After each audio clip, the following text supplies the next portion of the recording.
Bismillahirrahmanirrahim. Assalamualaikum warahmatullahi wabarakatuh. Alhamdulillah, berjumpa lagi dengan Ibu Dr. Randa Umi Saidah pada pembelajaran Pendidikan Agama Islam dan Budi Pekerti kelas 9 semester 1. Anak-anakku, selamat pagi semuanya. Semoga anak-anakku tetap sehat dan semangat belajar meskipun belajar dari rumah. Kangen rasanya ingin berjumpa langsung dengan kalian.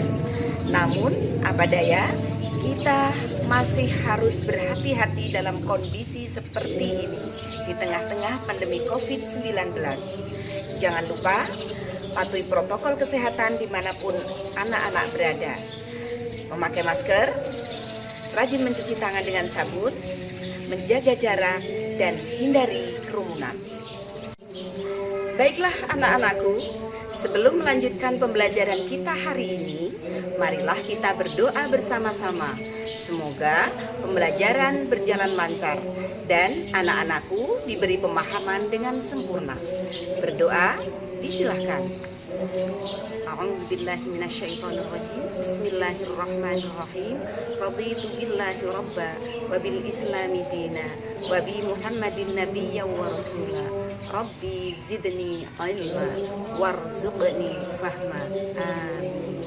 Amin ya rabbal alamin.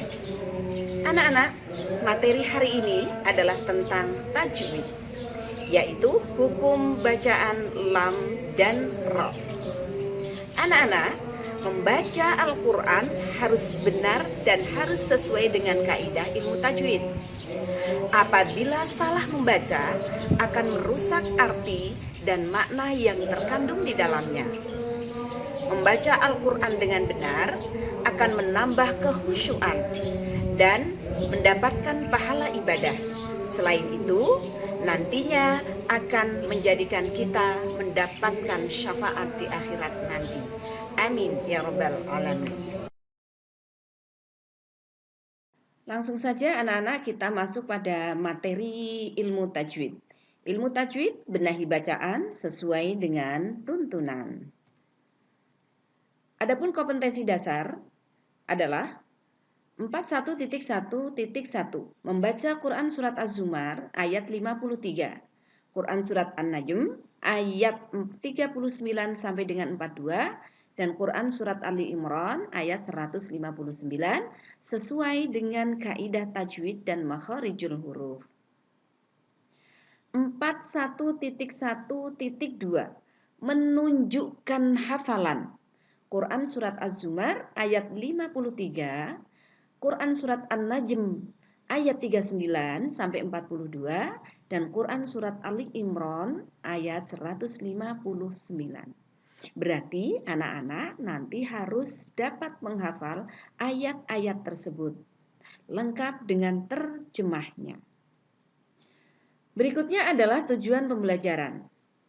Adapun tujuan pembelajaran pada materi ini adalah pertama, menerapkan hukum bacaan tafkhim dan tarqiq dalam membaca Quran Surat Az-Zumar ayat 53, Quran Surat An-Najm ayat 39 sampai 42, dan Quran Surat Ali Imran ayat 159 dengan benar. Kedua, menunjukkan hafalan Quran Surat Az-Zumar ayat 53, Quran Surat An-Najm ayat 39 sampai 42, dan Quran Surat Ali Imran ayat 159 dengan benar. Berarti anak-anak harus menghafal ayat atau surat-surat tersebut di atas. Selanjutnya penilaian anak-anak. Pada materi ini penilaiannya dengan menggunakan tes tertulis dan juga proyek. Adapun proyek nanti anak-anak mengidentifikasikan hukum bacaan tarqiq dan mengidentifikasikan hukum bacaan tafkhim. Anak-anakku yang berbahagia, marilah kita mengulang kembali pada pertemuan minggu kemarin, pada pertemuan minggu yang lalu, tentang Quran Surat Az-Zumar ayat 53 dan Quran Surat An-Najm ayat 39 sampai 42, juga Quran Surat Ali Imran ayat 159. Mengingatkan kembali dengan membaca bersama-sama surat-surat tersebut. Yuk, bersama-sama kita membaca Quran Surat Az-Zumar ayat 53 tentang optimis. أعوذ بالله من الشيطان الرجيم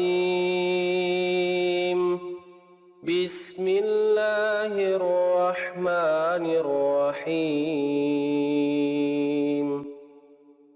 قل يا عبادي الذين أسرفوا على أنفسهم لا تقنطوا من رحمة الله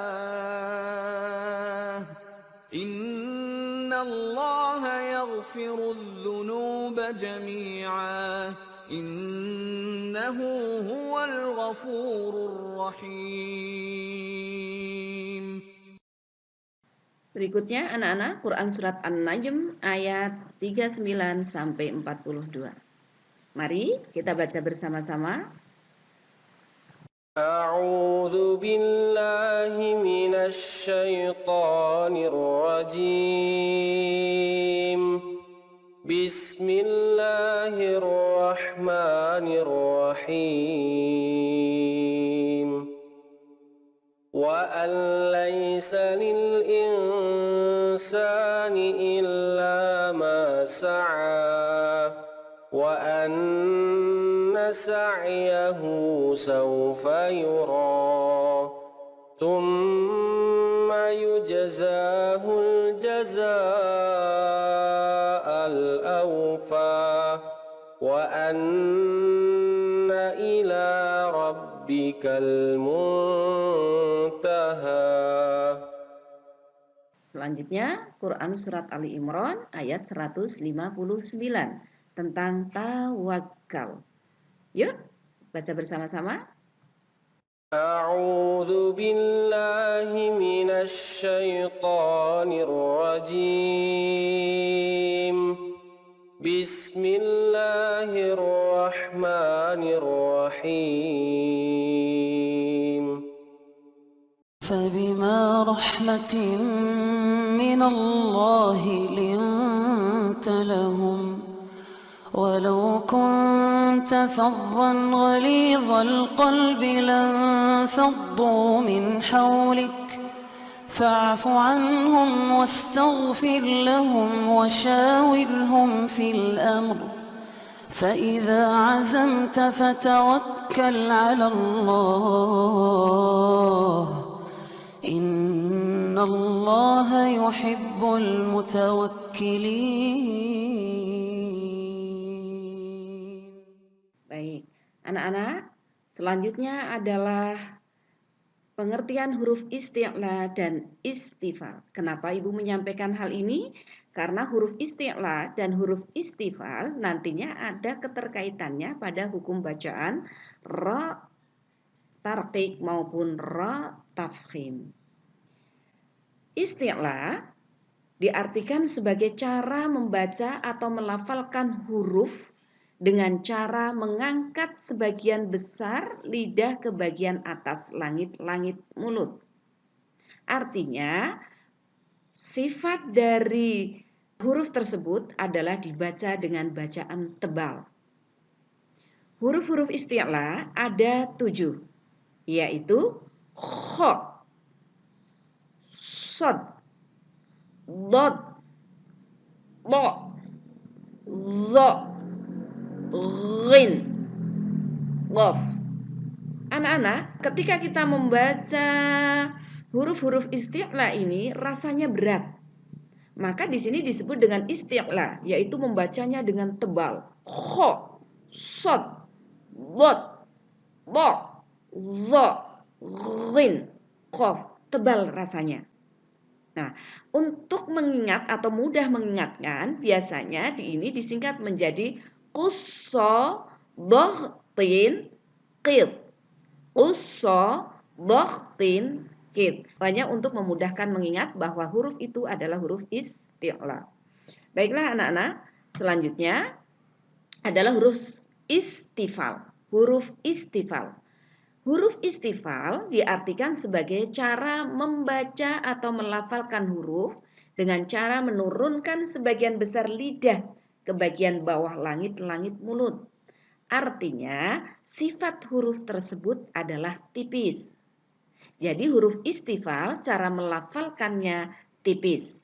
Makharijul hurufnya tipis. Kalau isti'la tebal, istifal tipis. Huruf-huruf istifal ada 22, yaitu hamzah, ba, ta, tha, jim, ha, dal, zal, ra, za, sin, shin, ain, fa, kaf, lam, mim, nun, ha, wawu, dan ya. Ini yang disebut dengan huruf istifal. Berikutnya anak-anak, hukum bacaan lam dan ra. Hukum bacaan lam dan ra ini ada 2 hukum, yaitu tarqiq dan tafkhim. Apa arti tarqiq? Tarqiq artinya tipis atau dibaca tipis. Sedangkan tafkhim artinya tebal atau dibaca tebal. Sekali lagi, tarqiq artinya tipis, tafkhim artinya tebal. Baiklah anak-anak, kita masuk pada hukum bacaan lam. Adapun hukum bacaan lam pertama adalah lam tafkhim atau lam yang dibaca tebal. Bisa disebut juga mufakhamah. Yaitu apabila ada huruf lam dalam lafzul jalalah atau lafal Allah yang didahului oleh huruf yang berharokat fathah. Ingat di sini, didahului oleh huruf yang berharokat fathah atau dhammah. Mari kita lihat contohnya masing-masing. Pertama, lafzul jalalah, lafal Allah yang didahului oleh huruf yang berharokat fathah. Ma'allahu. Allah, lafzul jalalah. Sebelumnya ada huruf yang berharokat fathah. Mana hurufnya? Ghain berharokat fathah. Ma'allahu. Qul huwallahu ahad. Huwa. Wawu yang berharokat fathah. Kemudian ada lafzul jalalah. Syahidallahu. Mana hurufnya berharokat fathah? Dal. Dallah. Syahidallah. Berikut la ilaha illallah. Ada harokat fathah sebelum lam jalalah. Illa. Illallah. Selanjutnya lafzul jalalah yang didahului oleh huruf yang berharokat dhammah.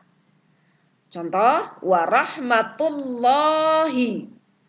Ini lam jalalah Allah. Sebelum lam jalalah ada tak marbutah yang berharokat dhammah. Warahmatullahi. Yu'tiyahumullahi khairan. Ulangi. Yu'tiyahumullahu khairan. Yuhbibkumullahu. Yuhbibkumullahu. Ini ada mim berharokat dhammah. Kemudian lafzul jalalah. Abdullahi. Dal berharokat dhammah, kemudian ada lam jalalah. Selanjutnya lam tarqiq, yaitu lam yang dibaca tipis, bisa disebut juga muraqqaqah. Yaitu huruf lam dibaca tarqiq ada dalam 2 keadaan, yaitu pertama, lam yang terdapat pada lafzul jalalah Allah dan didahului oleh huruf yang berharokat kasroh. Harokat kasroh anak-anak bunyinya dilafalkan menjadi i. Kaf kasroh ki. Mim kasroh mi. Ini yang namanya harokat kasroh. Contoh anak-anak. Bismillahi. Allah lafzul jalalah sebelumnya ada huruf mim berharokat kasroh. Maka membacanya tipis. Bismillahi. Tidak dibaca bismillahi. Dan susah kan? Fi rasulillahi. Kadang anak-anak salah. Kadang banyak anak-anak yang tidak memperdomani pada ilmu tajwid. Ada saja yang membaca sebelum ada lafal Allah lam jalalah tapi didahului huruf harokat kasroh. Ada saja yang dibaca tafkhim. Rasulillahi, ya, bukan rasulillahi, sulit. Fi dinillahi afwaja. Fi dinillahi afwaja. Kemudian yang kedua, semua lam yang terdapat dalam lafal selain lafzul jalalah itu dibaca tarqiq. Sekali lagi diingatkan, semua lam yang terdapat dalam lafal selain lafzul jalalah dibaca tarqiq, tipis. Contoh anak-anak, wa'allama. Lam di sini bukan lam jalalah. Likulli, ini lam, bukan lam yang ada dalam lafzul jalalah. Lumazatin atau lumazah, lam di sini juga bukan lam jalalah. Berikutnya adalah hukum bacaan ra. Hukum bacaan ra, pertama ra tafkhim, sama seperti tadi lam, ada lam tafkhim. Ya, ini ra tafkhim, dibaca tebal. Ra dibaca tebal apabila memenuhi syarat-syarat sebagai berikut. A. Jika huruf ra berharokat fathah atau fathatain. Fathah atau fathatain. Fathah atau tanwin. Boleh. Contoh, ra yang berharokat fathah. Rabbukum. Rabbukum. Ra berharokat fathah. Rabbil falaq. Ra berharokat fathah. Ghufira lahu. Ra berharokat fathah. Alam tara. Ra berharokat fathah. Ra fathatain atau ra tanwin fathah. Contoh, naron, khairon, dhairon, syararon. B. Jika ra berharokat doma atau dhammatain. Ra berharokat doma berbunyi ru. Ra berharokat dhammatain berbunyi run. Mari anak-anak lihat contoh ra berharokat doma maupun ra berharokat dhammatain. Ra berharokat doma contohnya ruziqna, ruziqna, kafaru, akbaru, nasrullahi. Ra dhammatain. Contoh ghafurun, ajrun, mabrurun, nurun. Selanjutnya, jika ra berharokat sukun jatuh sesudah huruf yang di fathah atau di dhammah. Ra sukun jatuh sesudah huruf di fathah. Contohnya wa arsala. Ra-nya sukun, sebelum huruf ra sukun ada huruf yang berharokat fathah. Atau bahasa yang bisa dicerna, bahasa sederhananya adalah apabila ada ra sukun yang sebelumnya ada huruf berharokat fathah. Selanjutnya tarmihim. Ingat bacanya tebal, tarmihim. Fa'atharna bihi. Wanhar. Wanhar. Berikut ra sukun jatuh sesudah huruf di dhammah atau ra sukun didahului dengan huruf yang berharokat dhammah. Sama saja. Contoh, turhamun, mursalin, qur'anun, murtafaqa.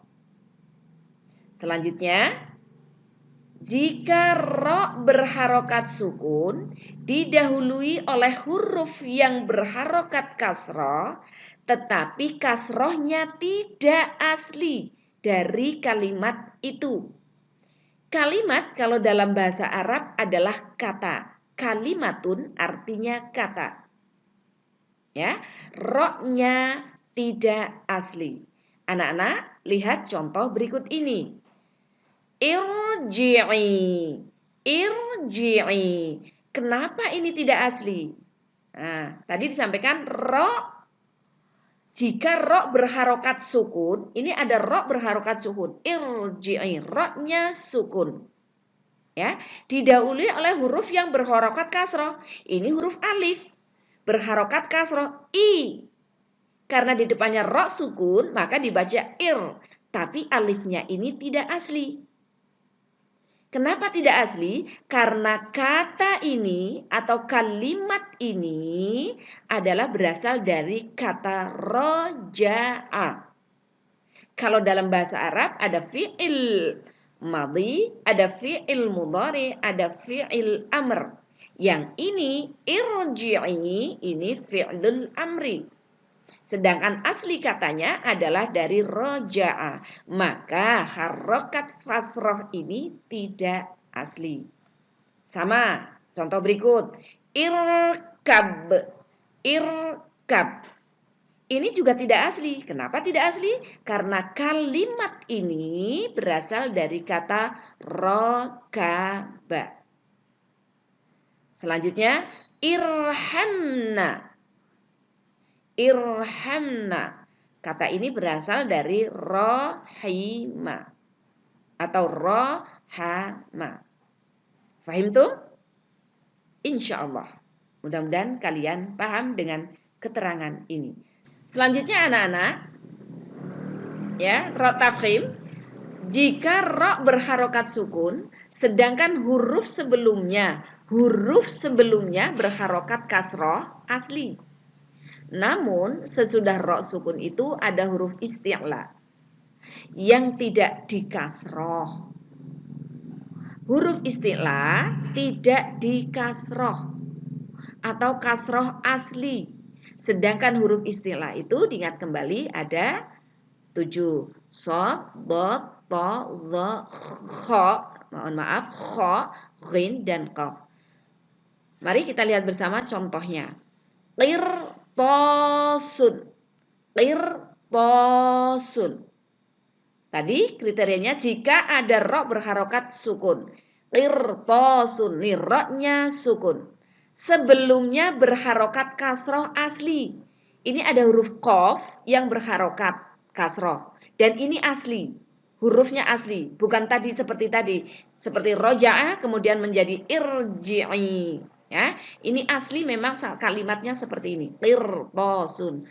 Selanjutnya, sesudah ro sukun itu ada huruf isti'la. Nah, nih, sesudah ro sukun kemudian ada huruf isti'la. Mana huruf isti'lanya? To. Maka membacanya dibaca tebal. Qirtasun. Contoh berikut, min kulli firqatin. Min kulli firqatin. Ro sukun, sebelumnya ada huruf berharokat kasroh nih asli. Dan sesudahnya ada huruf isti'la. Huruf qaf. Ya, berharokat fathah. Selanjutnya, mirsodun. Ada huruf ro sukun. Sebelumnya ada huruf berharokat kasroh dan huruf ini asli, mim. Kemudian setelah huruf ro sukun ini ada huruf isti'la. Mana huruf isti'lanya? Sod. Sodnya ini berharokat fathah. Ya, maka cara membacanya tafkhim atau tebal. Mirsodun. Anak-anak, fahim tuh? Insya Allah. Fahim. Nah, lanjut. Anak-anak, berikutnya adalah hukum bacaan ro. Hukum bacaan ro yang kedua adalah ro dibaca tarqiq atau tipis. Ro tarqiq atau muraqqaqah ialah ro yang dibaca tipis. Di dalam ilmu tajwid, ro dibaca tipis jika memenuhi persyaratan-persyaratan. yaitu jika ro berharokat kasroh atau kasrotain. Kasroh atau kasrotain. Kasroh atau tanwin, ya, kasrotain, tanwin kasroh. Contoh, ro kasroh, rimahukum, karimun, minar rijali. Ro ini berharokat kasroh. Rimahukum, karimun, minar rijali. Ro kasrotain. Contoh, lafi husrin. Lafi husrin. Dibaca tarqiq. B. Jika ro berharokat sukun dan huruf sebelumnya berharokat kasroh asli, tetapi sesudah ro sukun bukan huruf isti'la. Ingat, bukan huruf isti'la. Contoh, Fir'aun. Fir'aun.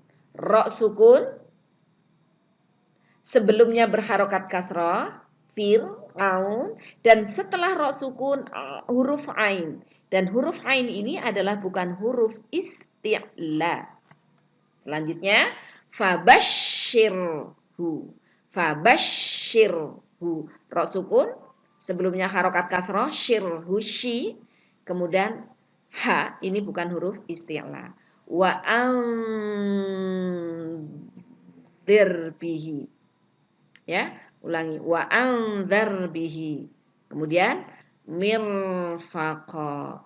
Mirfaqa. Berikut. Jika ro diwakofkan dan huruf sebelumnya ya sukun. Sekali lagi, jika ro diwakofkan dan huruf sebelumnya ya sukun. Anak-anak lihat pada contoh berikut ini. Syai'in qadir.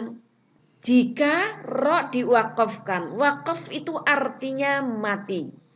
Ketika kalimat ini dibaca tidak wakof, maka menjadi syai'in qadirun. Tapi ketika wakof, maka dibaca syai'in qadir. Wa huwas sami'ul khabir. Sami'um basir. Kalau tidak wakof, sami'um basirun. Karena wakof, sami'um basir. Lakumul khair. Kalau tidak wakof, lakumul khair. Selanjutnya, jika ra diwakofkan dan huruf sebelumnya dikasroh. Contoh, wala nasir, wal kafir, bimusaitir. Jika ro diwakofkan dan huruf sebelumnya dikasroh. Wala nasir, ro-nya menjadi mati, sebelum ro berharokat kasroh. Wahwal kafir, ro-nya menjadi mati, sebelum ro berharokat kasroh. Bimusaitir, ro-nya mati, bimusaitir, sebelum ro berharokat kasroh. Berikutnya anak-anak hukum bacaan ro, yaitu jawazul wajhain. Boleh dibaca tebal atau boleh dibaca tipis. Ini opsional. Silakan. Boleh tebal, boleh tipis. Boleh tafkhim atau boleh tarqiq. Huruf ro boleh dibaca tafkhim atau tarqiq jika ro itu disukun dan ro sebelumnya, ulangi lagi, huruf ro boleh dibaca tafkhim atau tarqiq jika ro itu disukun dan huruf sebelumnya dikasroh. Sedangkan setelah ro sukun itu ada huruf isti'la yang dikasroh. Mari anak-anak kita lihat bersama-sama contohnya. Min irdihi. Min irdihi. Lihat ketentuannya. Huruf ro boleh dibaca tafkhim atau tarqiq jika ro itu disukun. Min irdihi. Ini ro-nya disukun. Ya. Dan huruf sebelumnya dikasroh. Lain kasroh, lair. ya, huruf sebelumnya di kasroh. Sedangkan setelah ro sukun, ya, itu ada huruf isti'la. Setelah ro sukun ini ada huruf isti'la. Mana huruf isti'la? Dod. Ya. Ulangi, apabila ada ro sukun, huruf sebelumnya berharokat kasroh, dan sesudah huruf ro ada huruf isti'la yang berharokat kasroh. Min irdihi. Atau akan dibaca min irdihi. Kalau tarqiq, kalau tafhim min irdihi. Bihirsin atau bihirsin. Bihirsin. Ya, silakan. Ini opsional, boleh. Ya, boleh dibaca tarqiq, boleh dibaca tafkhim. Oke, anak-anak. Untuk tugas yang dikumpulkan nanti adalah anak-anak mengidentifikasi hukum bacaan lam dan ro yang dibaca tarqiq dan tafkhim yang terdapat pada Quran Surat Az-Zumar ayat 53, Quran Surat An-Najm ayat 39 dan 42, dan Quran Surat Ali Imran ayat 159. Demikian anak-anak pembelajaran hari ini tentang hukum bacaan lam dan ro yang dibaca tarqiq maupun dibaca tafkhim.